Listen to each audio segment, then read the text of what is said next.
Gusto mo bang i-recommend ko kayo o rekomendahan ko kayo ng mga powered speaker? So, alam niyo ba kung anong kagandahan ng powered speaker? No. So, nakikita niyo naman sa mga naunang videos ko, sa profile ko, makikita niyo may mga powered speaker, D12 man yan or D15 na speaker. Ang lilinis po ng tunog. Mentras na may budget or tinatawag natin na mentras na meron po yan na pangalan or brand talaga yung powered speaker na yan. Abay, magkano ba yan, Johnny Luha? Depende po yan sa budget ninyo, no? Depende po yan sa nagbebenta, depende rin sa specs, depende rin sa brand, no? Kasi ang kagandahan kasi pag powered po, no, ay hindi mo na kailangan niya ng amplifier.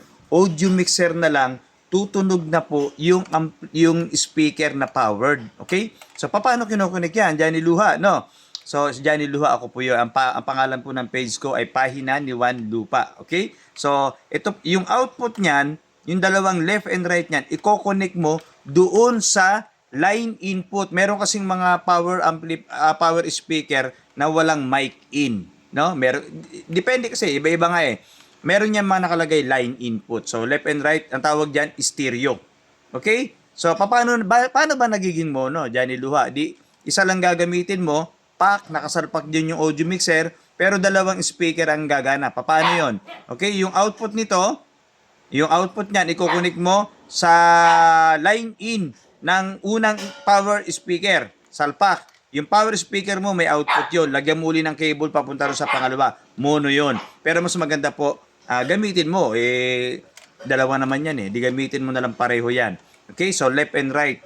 Ang tawag doon ay stereo. Ang kagandahan doon, less bit-bitin. Ibig sabihin ng less bit-bitin, wala ka nang dadaling amplifier, equalizer, no? Kasi may kagaya nito mga ganitong audio mixer, may mga equalizer na yan eh.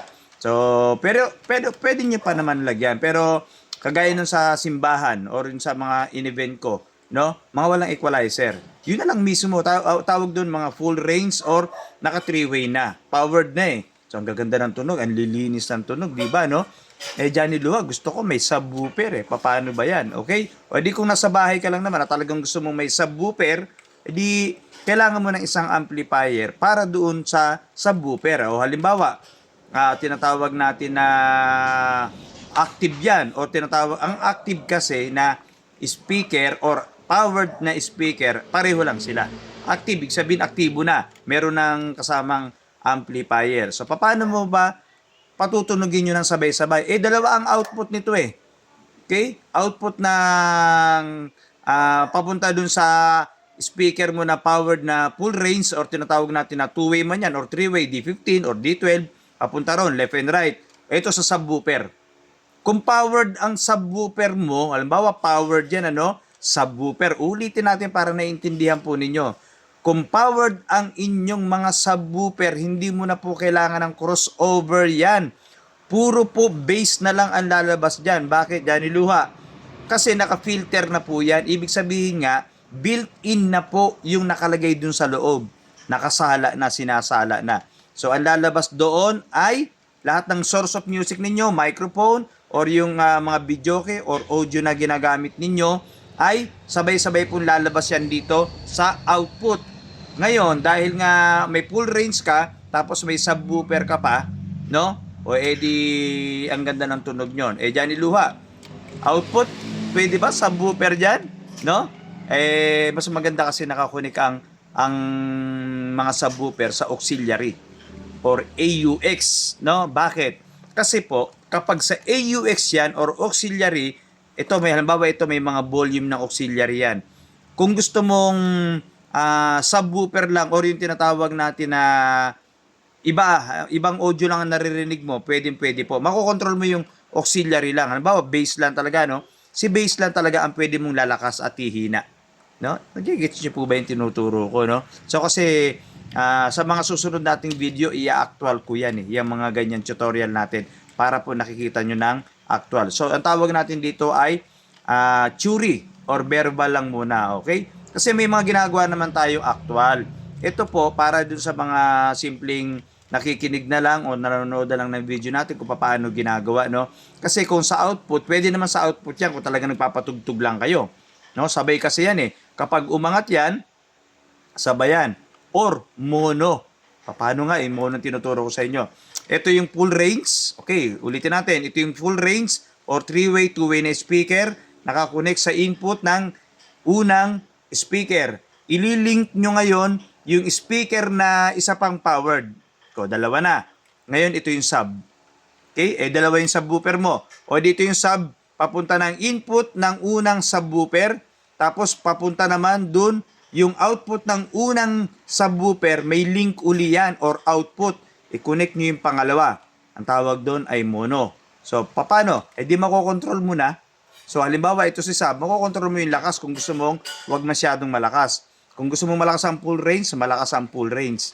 Marami po talaga ang koneksyon na pwede kong ituro sa inyo or maraming koneksyon ang ginagawa ng mga kagaya namin sa sound system.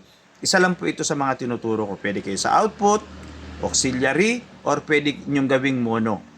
Maganda ang mga ganyang koneksyon, lalo na kung mga simpleng may children's party, may kasal, may binyag, yung tipong mga small event, may mga, kasi mayroong mga event place, no, mga 2 hours lang kayo, 3 hours, yung iba nga, hindi na nagdadala ng subwoofer eh.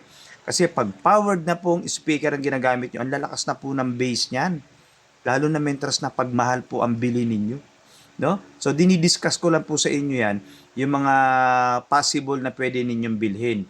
Ang kagandahan kasi sa mga powered na sinasabi ko sa inyo kanina pangani, ay less bit-bitin. So, meron ka lang dalang isang ganito, dalawang powered speaker na D15. Ano ba ang mga miscellaneous? Ang mga miscellaneous mo, siyempre, na bit-bit or tinatawag natin ng mga abubot. No? Miscellaneous is abubot. Ang mga abubot natin dadalhin ay microphone, wired o yung cord na gagamitin mo papunta ron. O tapos yung mga source of music mo, yung mga input, yun lang naman yun eh. Pero all in lang naman talaga. Ito lang, at saka yung dalawang speaker na powered mo sa ito, abay, maganda na yan. Lalo na nga ni, kung mahal ang bili mo. No? Mentras sa mas mahal ang bili mo, abay, ang ganda ng quality niyan. No? Sa mga susunod nating video, lalagyan pa natin yan ng mas magandang actual na video. Actually, marami akong ginawa. Pumipiyok-piyok pa no? Marami akong actual na video ginawa dyan. Panoorin po ninyo para natututo po kayo at balik-balikan nyo. Ang hinihiling ko lang naman, i-share po ninyo yung video na napapanood nyo kagaya nito para yung iba natututo rin naman po at libre naman yung ating tutorial, di ba no? So, give and take lang. Okay? Thank you po sa inyo lahat. Johnny Luha po ito.